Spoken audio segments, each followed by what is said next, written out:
মাইলস্টোনে দুই উপদেষ্টা ৮ ঘন্টা অবরুদ্ধ। ঘরের মধ্যে অনেকটা জেলখানার মতো লোহার খাঁচার ভেতর থেকে মাইকে কথা বললেন দুই উপদেষ্টা, আর সামনে হাজার হাজার ছাত্রছাত্রী।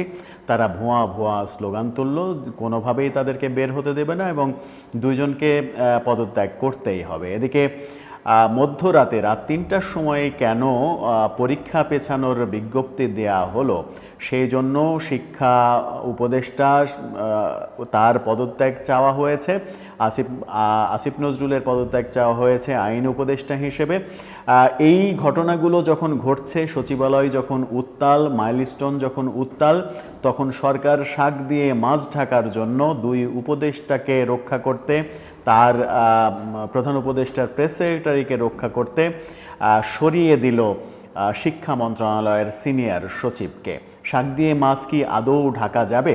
সচিবালয়ের সামনে যে উত্তাল পরিস্থিতি তৈরি করা হয়েছে, যেভাবে বেধড়ক লাঠিচার্জ করা হয়েছে এবং গুলিস্তান 0 পয়েন্টে একজনের গুলিবিদ্ধ হওয়ার ভিডিও ছড়িয়ে পড়েছে এবং সেটা প্রচার করা হচ্ছে যে সেই ছাত্র মারা গেছে। এরকম নানা প্রচারের মাঝে সরকারের এই সচিবকে সরিয়ে দিয়ে উপদেষ্টাদের রক্ষার কৌশল কি আদতে ধোপে টিকবে? কি করতে চলেছে সরকার, সেই আলোচনা করবে এই ভিডিওতে। থাকবেন পলিটিক্স টিভির নিয়মিত আয়োজনে।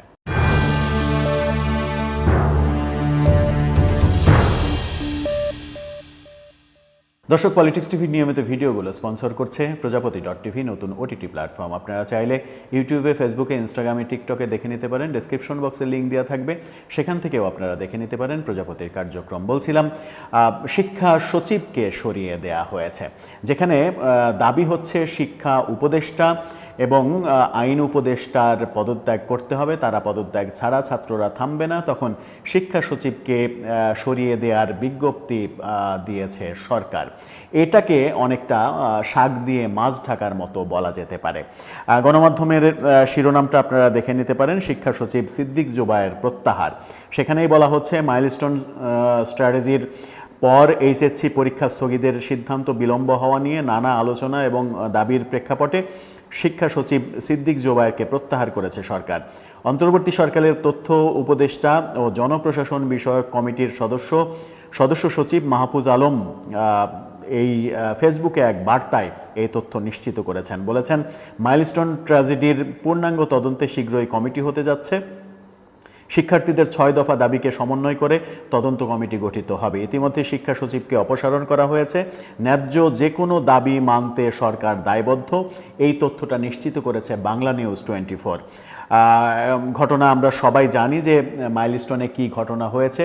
মাইলস্টোনের ঘটনাটাকে ভিন্ন খাতে প্রবাহিত করার চেষ্টা করা হচ্ছে বলে অভিযোগ করা হয়েছে। প্রায় মধ্যরাতে কিংবা শেষ রাতে আমরা রাত 2টা-3টার দিকে ছাত্রছাত্রীদের ফুঁসে উঠতে দেখেছি। অ্যাম্বুলেন্স নিয়ে রাশ সরিয়ে ফেলার অভিযোগ করেছে তারা বলছে 100-র বেশি নিহত হয়েছে, কিন্তু সরকার থেকে গতকালকে 20 জনের কথা স্বীকার করা হয়েছিল, আজকে এখন পর্যন্ত 31 জনের কথা স্বীকার করা হয়েছে। সব মিলিয়ে ওদিকে মধ্যরাতে রাত 3টার সময় কেন সরকার বিজ্ঞপ্তি দিয়ে পরীক্ষা স্থগিত করলো, এরকম নানা দাবির মুখে শিক্ষা সচিবকে সরিয়ে দেওয়া হলো।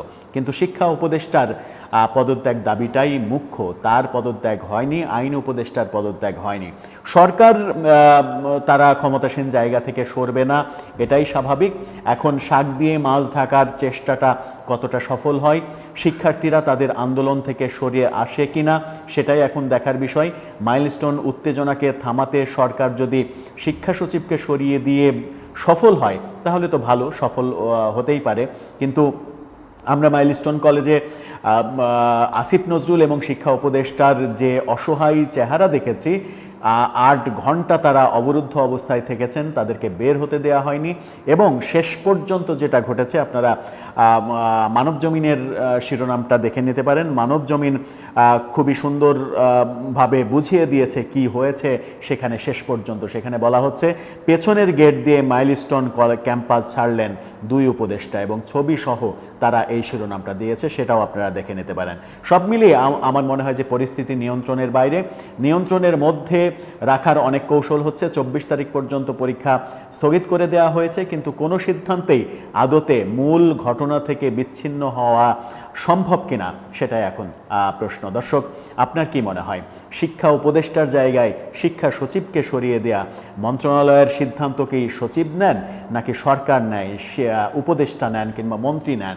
সেই প্রশ্নটা কিন্তু সামনে এসেই যায়। বেচারি শিক্ষা সচিবকে বলির পাঁঠা হতে হলো শেষ পর্যন্ত। এখন দেখা যাক তবুও পরিস্থিতি উন্নত হয় কিনা। আপনার মতামত জানিয়ে লিখতে পারেন আমাদের কমেন্ট বক্সে।